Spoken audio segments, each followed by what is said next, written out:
Приветствую вас, дорогие телезрители, в эфире снова программа News on Air, с вами я, Мария Кардашевская. И несмотря на то, что у нас снова 40-градусный мороз, мы, как всегда, приготовили для вас самые теплые, интересные и позитивные новости со всей республики и не только. Ну что, давайте начнем. Город сегодня проснулся окутанный туманом. Еще вчера мы радовались ярким лучам солнца, а сегодня снова минус 40. Автор следующего видео очень красочно продемонстрирует красоту якутского туманного дня.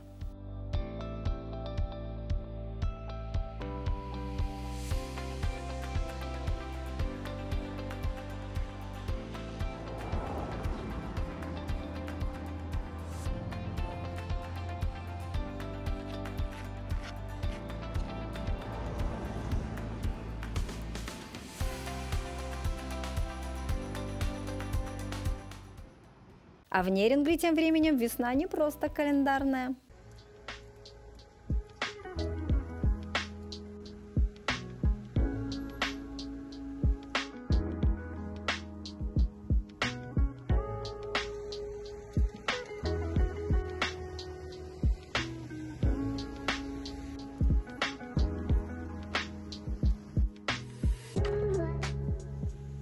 Вот такая совершенно разная весна в нашей необъятной республике. Тем временем у народа Саха месяц март проходит под покровительством Айыджахэгэй. Вообще у нас особое отношение к якутской лошади. Издавна она считается не только другом человека, но и верным соратником, помощником и кормильцем. Сильная, выносливая, послушная, она способна проложить дорогу сквозь глубокий снег, добыть себе пропитание в 60-градусный мороз и пройти длинный путь хоть от Омикона до Москвы.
В Якутии практически у каждого есть любимый питомец, и хозяева относятся к своим лучшим друзьям как к своим детям.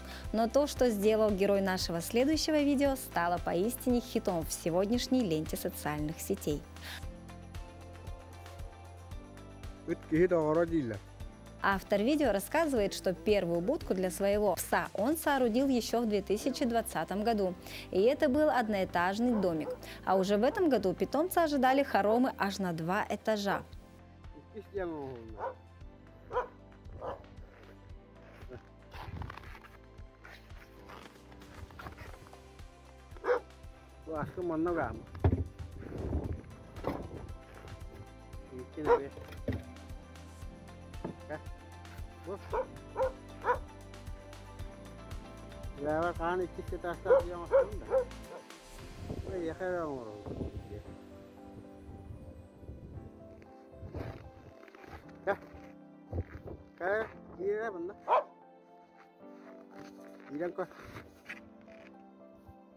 Кстати, хочу напомнить, что 5 марта в Якутске состоится 7-е торжественное шествие жителей Якутии в национальных нарядах.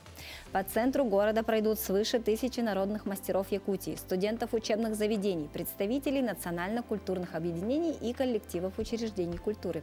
Как правило, это очень зрелищное и торжественное шествие.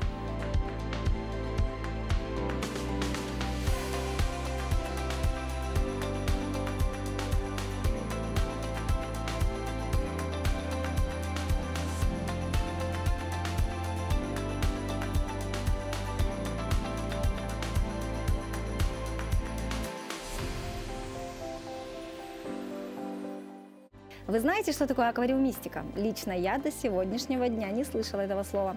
Так вот, аквариумистика – это очень древнее искусство.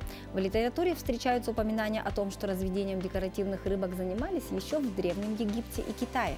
В то время аквариумы представляли собой каменные чаши и служили украшениями храмов, монастырей, дворцов и домов состоятельных граждан. А позже, в XIX веке, для этих целей начали использовать стеклянные сосуды, уже больше напоминающие современные аквариумы. А вот сегодня современная аквариумистика имеет массу направлений. Например, в Якутске кто-то разводит рыбок, кто-то растения, а кто-то выращивает кораллы. И сегодня Ирина Григорьева познакомит вас с Георгием Яковлевым, который влюбился в подводный мир еще в школьные годы. Голодные вечно. Астронотусы. Довольно-таки крупная рыба вырастает до 35 сантиметров. Георгий Анатольевич 2 раза в день кормит своих подопечных. Астронотус – рыба уникальна во всех отношениях. Это не живой элемент декора, а домашний питомец. Можно сказать, друг семьи, смеется Георгий Анатольевич. Астронотусы – настоящие интеллектуалы. Они прекрасно узнают своих хозяев, позволяют себя гладить и даже поддаются обучению. Любовь к аквариумистике у Георгия Анатольевича появилась еще в школьные годы, когда он купил свою первую рыбу – телескоп. У всех были рыбки, то есть гуппи, все друг другу дарили, передаривали. Естественно, сначала это была какая-то 3-литровая банка, я помню. Потом нашли какой-то бутыль, обрезали, сделали из него там уже литров 18. Интерес перерос в увлечение, а затем и в собственное дело. Георгий Анатольевич, сантехник по образованию, полностью погрузился в удивительный подводный мир. Сейчас у него более 60 видов рыб. Среди них и тропические виды, и даже любимчик детей – акскалотль, в простонародье – лунтики. Обычно из пинцета кормят. Увлечение аквариумистикой – одно из самых популярных хобби. Наблюдение за рыбками позволяет расширить кругозор, снять стресс и даже усталость. Аквариум – это не просто предмет декора, это частичка загадочного подводного мира в миниатюре. Психологи отмечают, что грациозные движения рыбок они расслабляют после трудного рабочего дня и немного дают порефлексировать. Благодаря современной аквариумистике сейчас можно разводить даже такие уникальные подвиды. Некоторые виды привыкли жить парами, либо небольшими стаями. Например, стайка Дания или красных неонов очень стильно смотрится в сочетании с правильно подобранными водорослями. Наиболее популярными являются такие виды – суматранские барбусы, скалярии, цихлиды, гуппи и золотые рыбки. Главное, что стоит помнить – размеры аквариума должны сочетаться с количеством и размером рыб. Чем больше рыб, тем больше аквариум. Хотят маленький аквариум, но хотят много рыбок. Такого не бывает. То есть потом начинается естественный отбор, рыбки начинают погибать. Просто не хватает места. И все-таки аквариум, я считаю, что для чего его вообще дома ставят? Ну, как я для себя думаю, что он должен быть красиво оформлен. Ярко-желтые, оранжевые, золотые и серебряные. Рыбы с кирпично-красными пятнами. Интенсивного цвета может зависеть от образа жизни и даже настроения рыбы. Некоторые офтальмологи отмечают, созерцание на подводный мир благотворно влияет на зрение. Благодаря наличию аквариума можно не волноваться о сухости воздуха в квартире, так как вода хорошо увлажняет помещение, особенно в холодное время года. Рыбы – самые красивые домашние животные, считает Светлана. Брат подарил ей аквариум. Признается, она любитель, но очень хочет попробовать заняться аквариумистикой. Я новичок в этом деле, брат подарил, вот буду ухаживать. Георгий Яковлев предан своему делу и с особой любовью рассказывает о каждом питомце. Признается, занимаясь разведением рыбок, можно узнать много нового о самой природе. Возможно, даже удастся вывести какой-нибудь новый вид и почувствовать себя творцом чего-то прекрасного. Ирина Григорьева, Виктор Дьячковский, Якутск. И напоследок о новостях культуры. В Якутии вручили кинематографическую премию «Чепчал». Третья по счету национальная премия присуждается лучшим создателям якутской ленты, творческим людям в области местного кинопроизводства. В этом году компетентное жюри выбрало обладателей призов в 10 номинациях. Также выделили 2 специальных приза. Статуэтка за вклад в развитие национального кинематографа досталась идейному вдохновителю премии Алексею Романову, а лучшим сценаристом стал Степан Бурнашов. В номинации «Лучшая актриса» победила Елена Маркова. Лучшим актером жюри назвало имя Гаврила Минкярова.